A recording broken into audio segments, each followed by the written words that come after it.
Hello everyone. Uh, this is the third video in what I'm going to call my stream of consciousness series, I guess, which is a really fancy way of saying talking out of my ass for a few minutes and hoping somebody understands what the hell I'm talking about. Probably not many, by the way. Oh, and I want to say Chris from Australia. Aussie, Aussie, Aussie. Oi, oi, oi.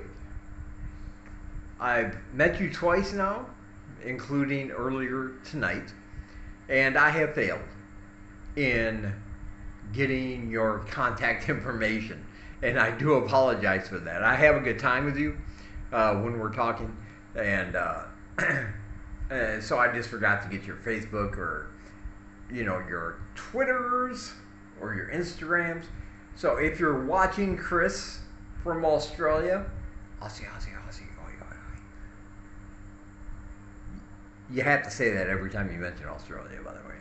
It's like a rule or a law or something, I don't know. But yeah, go ahead and get a hold of me, and we'll exchange our information.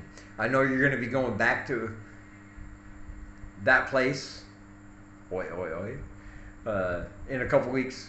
But you'll be back, so I'd really love to have your contact information. Yeah, it was a pretty good day today. I got up and I was really hungry. I was starving. I was starving Marvin, man. I mean, my stomach was rumbling like Mike Tyson just punched me right in the gut. you know. And there's a restaurant just a couple blocks down from where I live here called Kangaroos. Jakroos. Kangaroos Indian restaurant. And I've been there before, and I've had a certain burger and fry combo. And it was delicious, and it was great, and I loved it, and it was only $2.75. But today it was very, very hot outside, as you can imagine, as it is most of the year here. And I didn't feel like going out, so I ordered from Food Panda. But I ordered from right down from the restaurant right down the street, just 2 blocks away. But I got their chicken shawarma. Yeah. And I got 2 of those and an order of fries, because the fries, oh my God, guys, that if you're going to come here and you want French fries, go to that place. They are hand cut. They are fresh potatoes that they cut by hand before they put them in the fryer. And they're simply delicious and hot and, very, very good. But their shawarmas, especially the chicken shawarma, it was so inexpensive that I thought, well, it's probably going to be small. It's probably going to be a small little kind of wrap sandwich kind of thing. So I ordered 2 of those, and then an order of fries. It was like cheap. It was very, very cheap. Or inexpensive, I guess. Not cheap. Cheap implies lack of quality or integrity, perhaps, but it was very inexpensive. And so I just ordered 2 because I thought, it's going to be small, and I was really hungry. And then when I got here, though, good God, man, those shawarmas were huge. I mean, if I had my other hand available, I would show. They were just huge, and one would have definitely done it even without the fries. But I had the fries included in that. So of course those sandwiches are one of those things where you don't want to let get cold. It's not like leftover pizza where the next day it tastes just as good, maybe better or something like that. So I I ate both of those chicken shawarma sandwiches along with the fries, and man, I was busting. I was busting. So if you guys are ever in Siem Reap, when you get here, check out Jackaroo's Indian restaurant and just get. I mean, they have a whole selection. They have Khmer food. They have Indian food. They have American food. They just have a whole wide selection, and every time I've eaten there, the portions are fantastic for the price, and it's just been a great experience. So I just want to give a shout out to Jackaroos, even though that's a weird name, Jackaroos. You know, because it's an Indian restaurant, and when I think Jackaroos, I think Australia. Aussie. Oi, oi, oi. But the only reason I think that is because of the kangaroos. You know, what the hell do I know about those? Oh, hey, by the way, and this is something we talked about earlier tonight when I met Chris from, Australia. People are so obsessed with kangaroos. People always say how awesome they are, how cute they are, and how they just want to go and hug a kangaroo. And I've always felt that kangaroos are horrifying creatures, man. Come on, they are. They got them long faces, and whenever they look at you, it's never with love or affection. Like, you can see death in their eyes. They got them big, strong hind legs and the little tiny arms. They have another living thing living inside of their skin. How is that not the beginning of a horror novel? Kangaroos are horrifying to me. But a lot of people seem to love them, and I just don't get it myself. But and I talked about how we, I watched Wolf Creek and Wolf Creek 2, two horror movies set in Australia in the outback about a serial killer. And these movies were just horrific. I remember watching the first Wolf Creek many, many years ago when it first came out, and thinking to myself, I am no longer considering Australia as a place I want to go to. That's just, it was horrifying. It was terrifying. But I really liked the second one because they had they had a scene where the bad guy is in a semi truck, tractor trailer, and he's speeding down the highway after his victim when his victim gets away, and there's this herd of kangaroos that, a bunch of them just coming right at him, and in the movie they just explode all over the screen while he's running them down. It's so horrifying. But it's pretty fantastic at the same time. But I'm like, nope.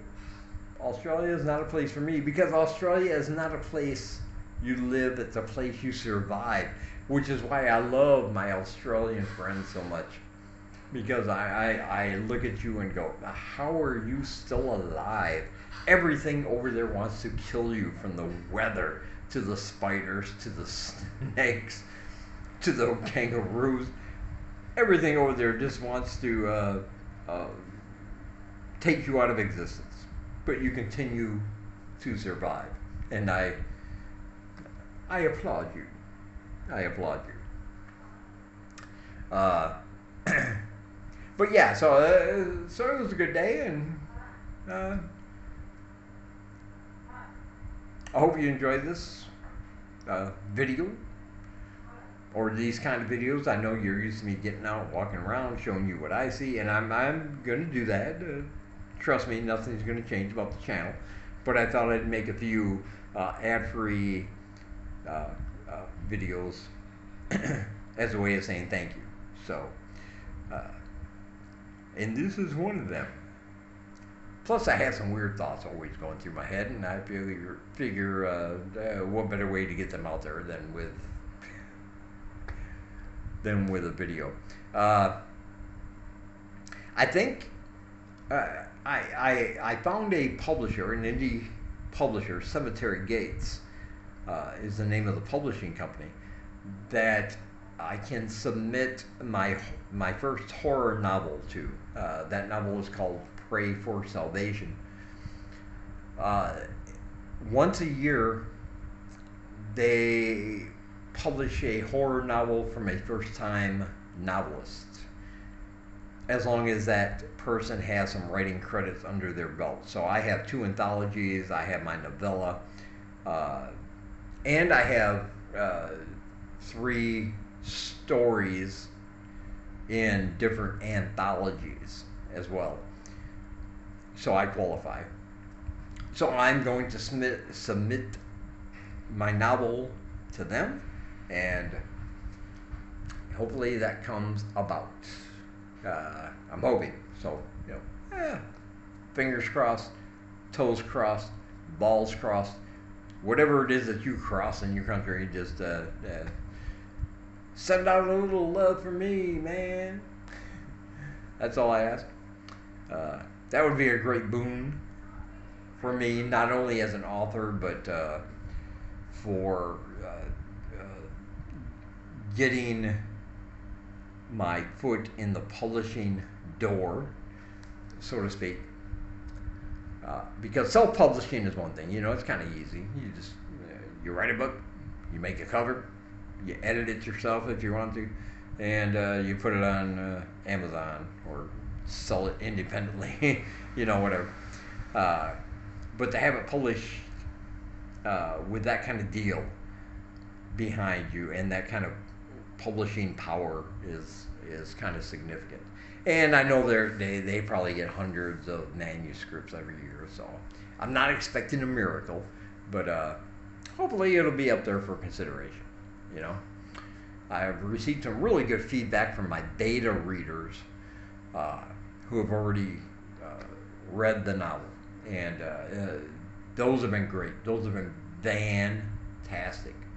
Not just the praise, but also the criticisms, the constructive criticisms, things that they found a little odd or a little off-putting that I've changed, and I've already worked out most of my second draft based on some of their suggestions. So that's the one I'm going to send along, and then their editors, if it's selected at all, and it probably won't be, but if it is, then their editors can help me get the rest of the way there with that third draft and make it as good as possible. Yeah, that's what I'm hoping for anyway. Or they could just send me an email going, this was shit. Never send us anything again, which I hope doesn't happen. Yeah, I got a few. I still have a few more stories that are out there in the web sphere, for different anthologies and different collections. I'm waiting to hear whether they get rejected or accepted. But of course, I'll keep you guys updated as it goes along.